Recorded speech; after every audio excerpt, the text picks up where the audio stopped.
We recently had a chance to sit down with Rebecca Amoroso, Vice Chairman and U.S. Insurance Industry Leader for Deloitte, Howard Mills, Director and Chief Advisor for the Insurance Industry Group at Deloitte, and Sam Friedman, Insurance Industry Leader at Deloitte Research, to discuss the various issues impacting the insurance industry. Here now is part 2 of that interview. We began by asking how is regulation expected to impact the insurers in 2012. We know that carriers can anticipate spending a lot more time with regulatory compliance, a lot more money being compliant as examples. And I think the industry, to some degree, is suffering a little bit from maybe Dodd-Frank fatigue, or maybe it's regulatory anticipating fatigue. But many of our insurance clients are in a wait-and-see, have a wait-and-see attitude, and are monitoring things closely, but really waiting to see the impact it will have on them before moving forward. You see everybody waiting with bated breath to what the Federal Insurance Office will come out with in terms of their report on state regulation and what they might recommend.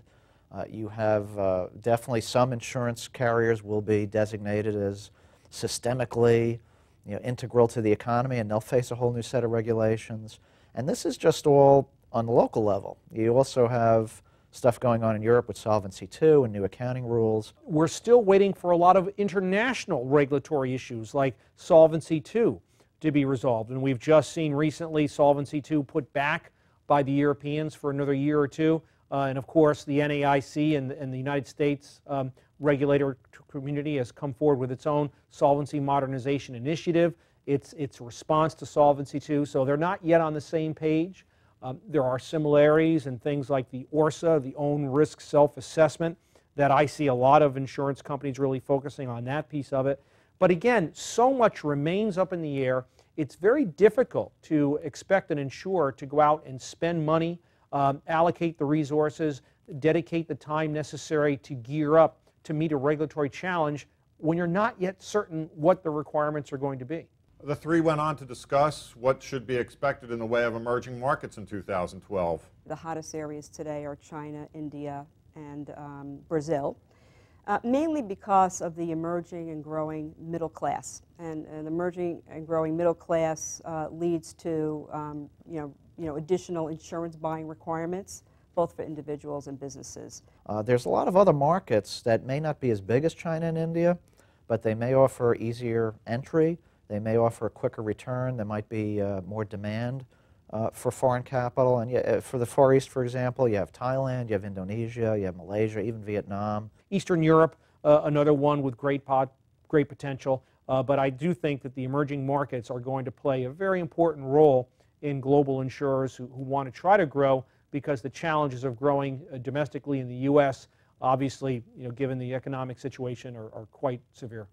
There's a lot of choices to be made, and insurers should really look carefully to see where they can make the best use of their capital and where they can get in the quickest. Finally, we asked, where do insurers go from here?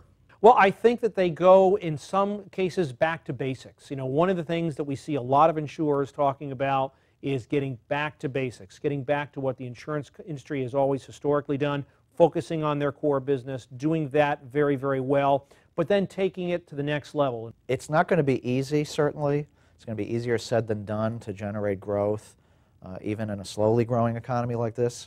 We've got a long way to go to reach the levels, economic levels that we were before September 2008 in terms of insurable exposures and the like. I think another area is that insurers need to do what they can to attract talent and make sure that they are getting the talent that has the skills that's going to be required in the future. And this is this will become, it's a significant issue now, and it may not feel like it, but the talent crisis is upon us today, and it's only going to get worse as the baby boomers retire. So this is an area that is starting to really bubble up as a high priority for many of our clients. For the latest insurance news, log on to news.ambest.com.